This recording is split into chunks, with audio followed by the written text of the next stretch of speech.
Happy morning, dear students.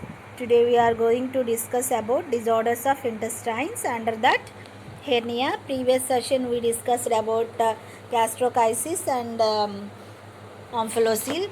Today we are going to discuss about inguinal hernia. You know about what is hernia? Hernia is the protrusion or projection of an organ or a part of an organ through the abnormal opening in the wall of the cavity that normally contains. Hernia of abdominal organs are more commonly we have seen in children. Okay, today's our topic is inguinal hernia. Here, this part is called as inguinal cavity because of the poor or weak abdominal wall. That herniation will be there. What is hernia? The internal organ comes through an weakened portion. Okay, which place it is associated in the inguinal canal. So it is called as inguinal hernia. Okay, this is the inguinal hernia definition. It is the most common hernia seen in infants and children. It occurs in the groin region. It may be unilateral or bilateral. More frequently in boys, 90% than the girls. That is 10% only girls is having this hernia. It is more common in prematures than the term babies or term infants. Here, what is the definition of inguinal hernia seen in the infants and children? It occurs in the groin region. Okay, it is mostly unilateral or bilateral. One side it may be appear or both sides it may be appear. So it is called as unilateral or bilateral inguinal hernia. Okay, pathophysiology. As the male fetus grows and mature during the pregnancy, the testicles develops in the abdomen and then moves down into the scrotum through an area called the inguinal canal. What happen in male children? Why the male children is more affects this inguinal hernia than the females means here the male child external reproductive organ in that testicles is there, no? Okay, what happened during the intranatal period? These testicles are developed in the inguinal canal. When the baby is matured, means that is after 34 weeks of gestational age itself, the scrotum, the testicles descend into the scrotal cavity. Before that, where it is there in the inguinal canal. Okay, that is the normal process. It is happening. Shortly after the baby is born, the inguinal canal closes. It prevents the testicles from moving back into the abdomen. So, what happened? One way it is there. These testicles are developed in the inguinal canal. Okay. So, what happened here? After birth, when it is returned to the scrotum sac, the testicles are automatically that inguinal canal is closed. But what happened in this condition? If the closure does not occur completely, a loop of intestines can move into the inguinal canal. So, some weakened portion it is there. So, the loop of the intestine comes through that opening and move into the inguinal canal through the weakened area of the lower abdominal wall, causing hernia. Okay, are you clear? That is about the pathophysiology of the hernia. Hernia can be reducible or irreducible. If the hernia is reducible, the contents of the hernia sac can be placed into the abdominal cavity by manipulation. By manually they are inserting inside. Okay, whatever the herniation part comes. In an irreducible hernia, that contents of hernia sac cannot be reduced or replaced. So, those conditions they need some surgeries.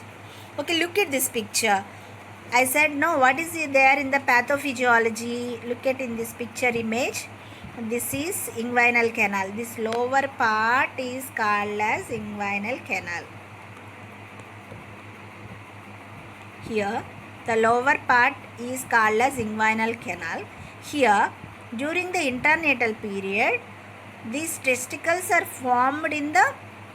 developed in the inguinal canal. When the baby is having normal gestational age, automatically above the 30 weeks of gestation, these two testicles are come and descend, settled in the scrotal cavity. This is the scrotum. Last lower portion is called as scrotum. Okay, what happened? Automatically it is returned to the scrotal sac. After delivery, this inguinal canal is closed to prevent the re-entering of testicles into the inguinal canal. But what happened in this inguinal hernia? This loop, it is the inguinal canal. Once it is descend into the scrotal sac, here the inguinal canal is not closed properly. So the intestine is descend through an weakened portion and it is protruded. So it is called as inguinal hernia. All of you clear? Coming to the signs and symptoms of inguinal hernia in newborn and children, results from a weakness in the abdominal wall that presents at the birth. By birth itself we will identify. Sometimes hernia may be visible only when an infant is crying, coughing, or straining during the bowel movements. That time when our baby is having some protrusion is there, when baby is coughing, some bulging portion is there in the inguinal canal. That time we will identify. During when we are identifying crying, coughing, and straining during the bowel movements. Okay. And in an older child, hernia is likely to be more apparent when the child coughs, strains during the bowel movements and stands for a long period of time. Okay, these are the some strains is present in the bowels. So these are the clinical features we are identifying in the older children.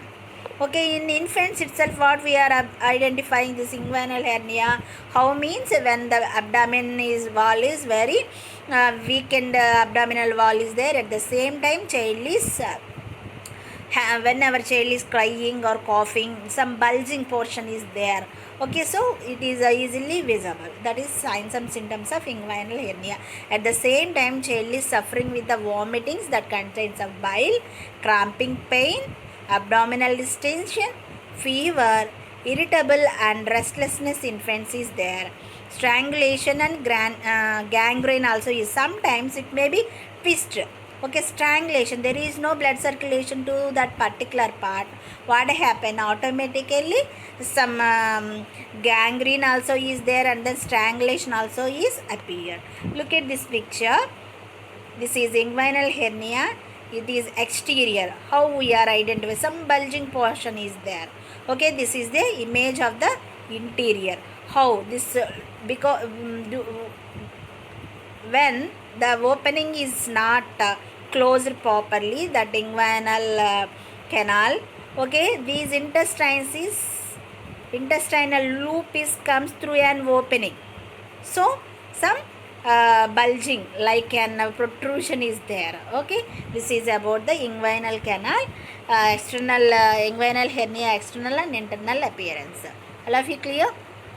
Next, coming to the diagnostic evaluations of inguinal hernia, it can be diagnosed by physical examination, determine for reducible or irreducible type of hernia, and abdominal x-ray or ultrasonography also helps to confirm the diagnosis. These are the mostly physical examination itself we will recognize that child is suffering with the inguinal hernia. And coming to the management, that is specific treatment for hernia depends on the child's age, overall health and type of hernia. Two types of surgeries are done for the repair. First one is open inguinal hernia repair, and then that is herniorrhaphy and hernioplasty. These are the surgeries is done in early stage. And second surgery is laparoscopic repair. Okay, they are doing laparoscopic surgeries. Through and laparoscopy they keep the some mesh to prevent the entering of this internal organs. Okay, so this is about the management. The treatment of hernia depends on whether it is reducible or irreducible and possible strangulated. Okay, whether how it is there, whether it is without coughing or baby is not crying, baby is during crying, sometimes it may be present. That time automatically they are manipulated, and sometimes strangulation is there, some twisting also is there. That time those conditions are needed some surgeries. Reducible hernia. What is reducible hernia means? Can be treated with the surgery but does not have to be. These all hernias are needed for the surgery but does not have to be. Okay, that is reducible hernia. Next, second, irreducible hernia means urgent surgical treatment because of the risk of strangulation, because some twisting, strangulation, there is no blood circulation to that part, the obstruction is there, narrowing is there, so some surgical intervention, urgent surgical intervention is needed. An attempt to push the hernia back can be made. And next one is strangulated hernia. Now that also is needed the emergency operation. Some obstruction is there, some twisting is there, that time it needs the emergency surgical intervention is needed. Okay, that is about the management. Look at this image, open inguinal herniorrhaphy. Okay, here I said no, this is the inguinal cavity. This is the inguinal cavity. How before the herniation, inguinal hernia is there. Okay, this is after. After means just they are keeping the inguinal mesh. They are keep the mesh under the that open part, and then they will do the close the area. Okay, that is called as herniorrhaphy. Okay, HERNIORRAPHY, herniorrhaphy. Okay, by using of this mesh they will close the inguinal hernia. Okay, this is before surgery, this is after surgery. All of you clear? And look at this image also. I said no, in some second type of surgery is laparoscopic surgery. They are doing through an laparoscopic instrument. They are replacing that whatever protruded in the internal organ, that is intestine, they will replace it to the normal stage, and then they will keep the mesh like this. Okay, they will keep the mesh over that weakened portion of the inguinal canal, and they were closed. This also is called as mesh. They will keep this mesh through an laparoscopic instrument, and then they will close that area. Okay, this is about the laparoscopic surgery. All of you clear? What is the surgical intervention of hernia or inguinal hernia? That is herniorrhaphy. Possible complications after herniorrhaphy. What are the complications is there after the surgery means?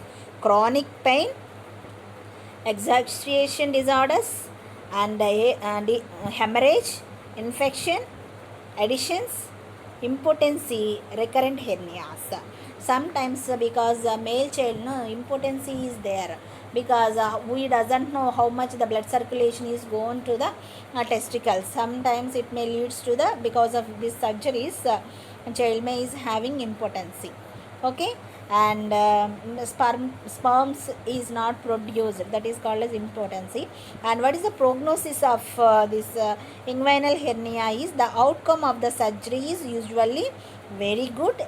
If a few % the hernia is retained. Sometimes very minute, this is a minor surgery, sometimes it may be recurrently happening because of some here they are closed that weakened abdominal portion, so somewhere it may be open. Okay, so that is about the prognosis of this inguinal hernia. Okay, all of you clear? Thank you. Next, we will discuss about the umbilical hernia. Okay, umbilical hernia. What is introduction of umbilical hernia? Umbilical hernia occurs about 10% of all children, more often in girls than in boys. It frequently occurs in the premature infants. All these congenital malformations are mostly we have seen in the premature children or any gene defect babies only we have to identify these conditions. This umbilical hernia, who are the more common affected children means girl children than the boys. How much the percentage is there? That is 10% of all children. These umbilical hernia may be present. Okay, coming to the pathophysiology, when the fetus is growing and developing during the pregnancy, there is small opening in the abdomen muscles.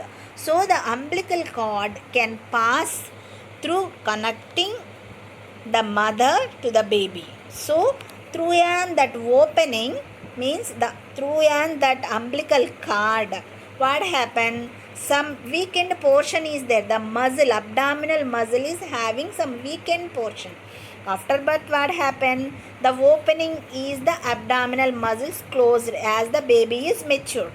But it is happening normally.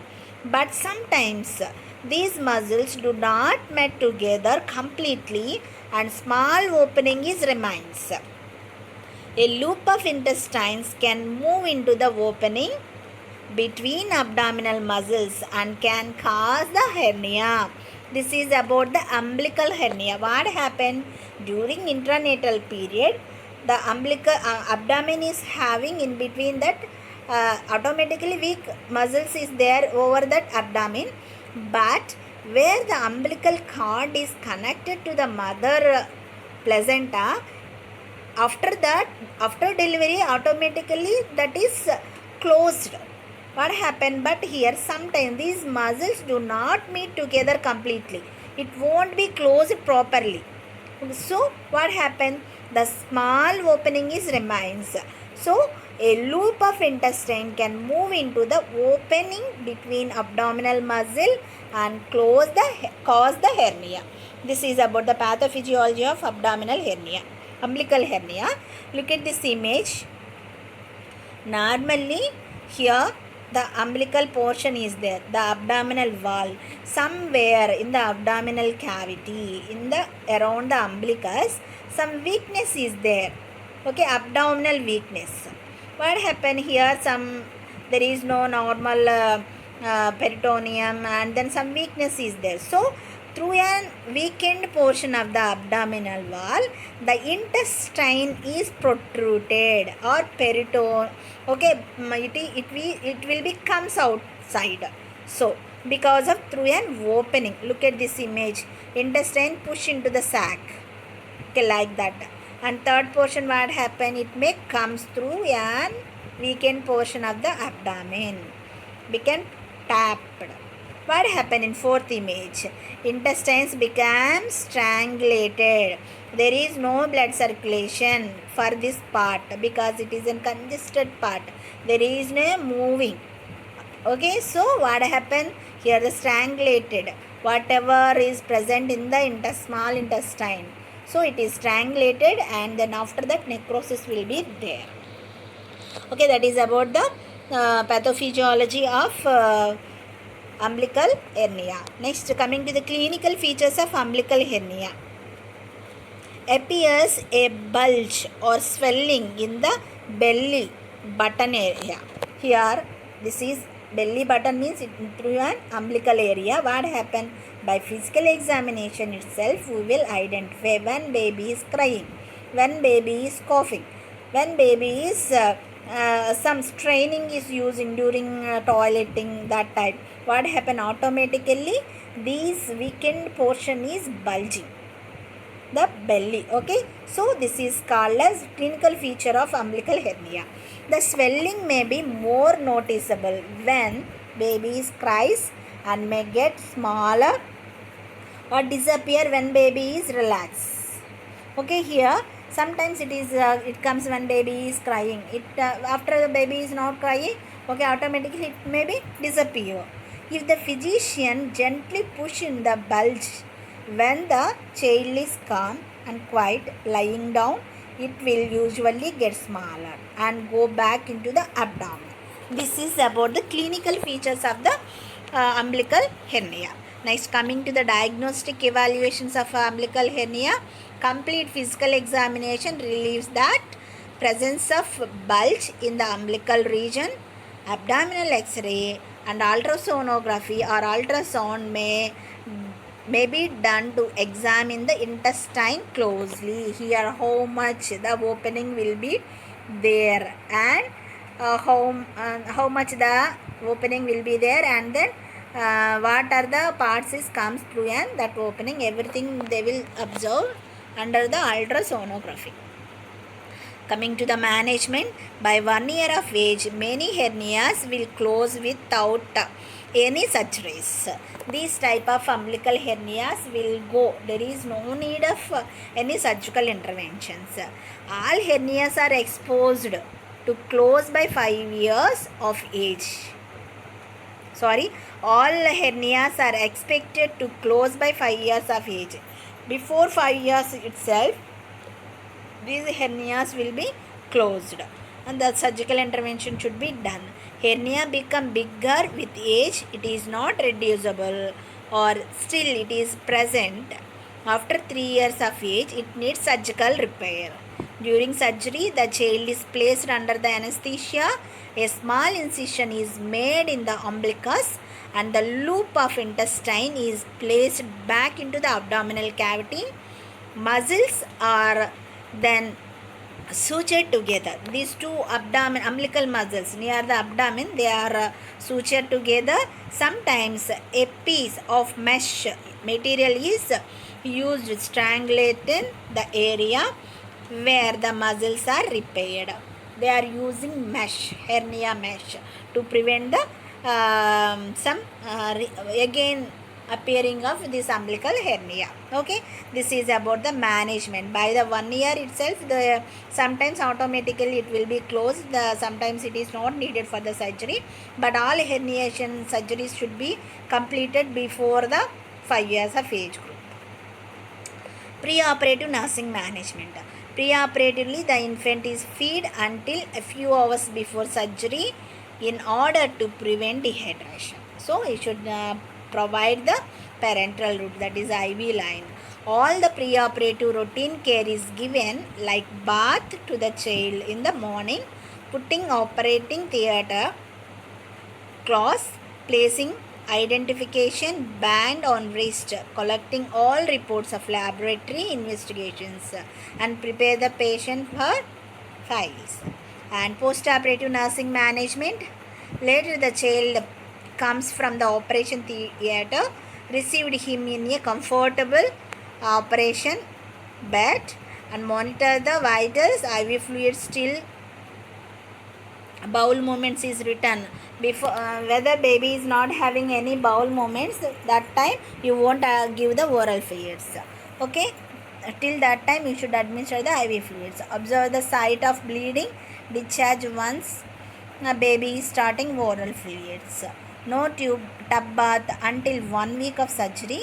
Sponge is advised. No restrictions on the movement and play. Okay, this is about the post-operative nursing management.